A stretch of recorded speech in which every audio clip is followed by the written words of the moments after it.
ఒక్కొక్క మందిరంలో కడప బేర్షబా మందిరంలో నిన్న ఆనందరాజు గారు కింద నేను సిస్టర్స్తో మాట్లాడి వాళ్ళు ఒప్పుకున్నారు.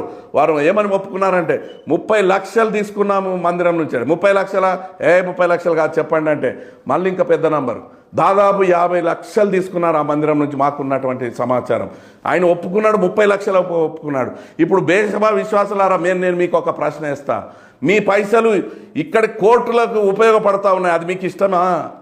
హెబ్రోను నాశనం చేయడానికి వీళ్ళు ఉపయోగిస్తున్నారు ఆ పైసలను, మీకు ఇష్టమా? వీళ్ళు ఏం చేస్తూ ఉన్నారు? ఆ పైసలను మీ దగ్గర అప్పుగా తీసుకొచ్చుకున్నారు, ఇక్కడ కోర్టులకు పెడుతున్నారు. ఇప్పుడు ఏం చేస్తున్నారు? హెబ్రోన్లో ఉన్న డబ్బును లూటీ చేసి మళ్ళీ అక్కడ భర్తీ చేయాలి. ఎంతవరకు న్యాయం అండి? వద్దా? హెబ్రోన్లో బ్యాలెన్స్ వద్దా? హెబ్రోన్లో డబ్బు ఉండకూడదా? హెబ్రోన్లో ఎన్నో కట్టడాలు ఉండాలి. ఈ పాటికి ఇన్ని సంవత్సరాల పాత పడిపోయిన షెడ్లు ఉన్నాయండి, కట్టుకోవాలి. మీరు కోర్టు కేసులకు లక్షలు పెడతా ఉన్నారు. ఎంతవరకు న్యాయం అండి? బేర్షబా నుంచి తీసుకుని వచ్చినారు బిడ్డ, బేర్షబాకి ఇక్కడి నుంచి ఒక్క రూపాయి రాదు. జాగ్రత్త. వాళ్ళని పట్టుకొని పీకలు తీసుకోండి.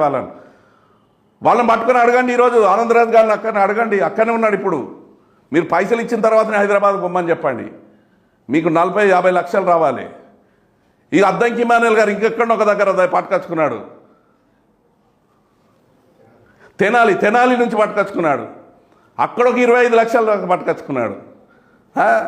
పోయి ఇచ్చినటువంటి ఇప్పుడు మీకు ఇక్కడికి వెళ్ళి రూపాయి రాదు, 20 రూపాయలు రావు ఇక్కడి నుంచి. చూసుకోరు మీరు తల నెత్తి కొట్టుకున్నా మీకు 20 రూపాయలు రావు. ఇక్కడికి వెళ్ళి 20 లక్షలు దేవుడేరు.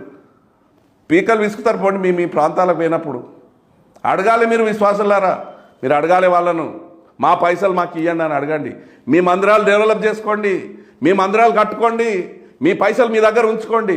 మీ పైసలు కోర్టు కేసులకు పోయినాయి, ఇక హెబ్రోన్ నుంచి వస్తాయి. ఆడ ఖజానా ఉంది, అది మొత్తం అలీబాబా ఖజానా.